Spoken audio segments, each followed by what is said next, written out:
दोस्तों, हमने इससे पहले के वीडियो में आपको बताया था नाइट टेम्पलर्स कौन थे, ये कहां से आए थे, इनकी पैदावार कैसे हुई थी और ये धीरे धीरे कितनी बड़ी ताकत बन गए थे। आज हम इससे आगे बढ़ते हैं और आज जानने की कोशिश करेंगे कि इनका नेटवर्क कितना मजबूत हो गया था। इनका ये नेटवर्क इतना मजबूत हो गया था कि ये तमाम मुल्कों के बादशाहों, जागीरदारों और रईसों पर भी असरअंदाज होने लगे थे। इनकी रेपुटेशन माली मामलात में अच्छी थी, ये धोखेबाज नहीं समझे जाते थे और हथियार चलाने में ये माहिर थे। इसलिए इन्हें सोने और चांदी को एक से दूसरी जगह पर पहुंचाने के लिए एतबार किया जाने लगा। बाद में इनका नेटवर्क इतना बढ़ गया कि बाद में कोई शख्स एक जगह इनके पास रकम रखवाता और किसी दूसरे इलाके से इनके हेडक्वार्टर से निकलवा लेता।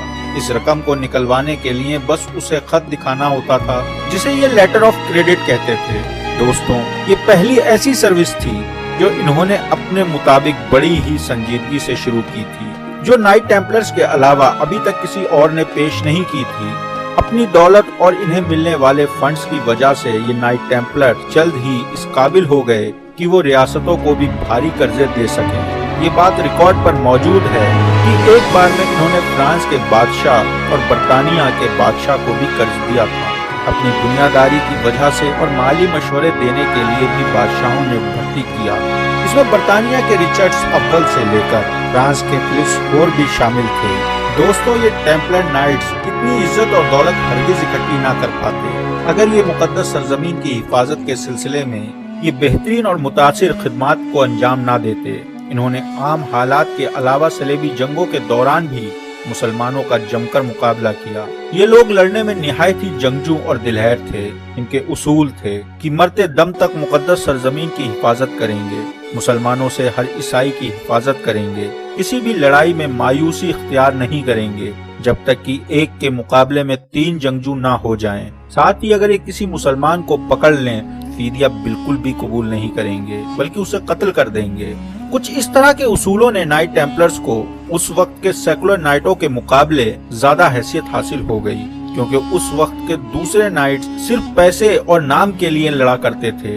इसी दौरान नाइट टेम्पलर्स के पैरेलल नाइट्स का एक और ग्रुप उभर कर सामने आया और ये हॉस्पिटलर नाइट्स कहलाए गए और इन्हें नाइट टेम्पलर्स के इख्तियारात पर एतराज था। अपने कयाम के 100 साल के बाद और अपने इख्तिदाम से 100 साल पहले बिशप ऑफ आर्क लिखता है कि टेम्पलर जंग में शेर और घर में भेड़ की तरह मिस्कीन, मैदान में खूंखार नाइट्स और चर्च में इबादत गुजार राहिब होते थे, जबकि हजरत मसीह अलैहिस्सलाम के दुश्मनों के लिए ये जोशीले और गजबनाक और ईसाइयों के लिए नरमदिल और मेहरबान थे। नाइट टेम्पलर्स अकेले लड़ने के बजाय हमेशा मिलकर लड़ते थे और ये उस दौर में अजीब सी बात थी, क्योंकि उस वक्त लोग वकार, नाम और शोहरत के लिए अकेले लड़ने के लिए तैयार हो जाते थे और अकेले लड़ने को बहुत तरजीह देते थे। इन नाइट टेम्पलर्स के एकदम सख्त फौजी डिसिप्लिन थे। अगर कोई शख्स इसके खिलाफ काम करता तो उसे कैद या फिर 1 साल के लिए उसके ओहदे से हटा दिया जाता था। बहुत सी ऐसी मिसालें हैं। नाइट टेम्पलर ने फौजी चहलकदमी के साथ साथ मुखालिफ फौजों को जंग में शिद्दत से हिलाकर रख दिया था और किसी सलेबी जंग में ईसाइयों को मैदान जंग से भागने की नौबत आती तो ये लोग पीछे से उनकी हिफाजत का काम करते। ये मुहासरे की सूरत में दिफा का काम करते और परेशान हाल ईसाइयों को बचाते थे।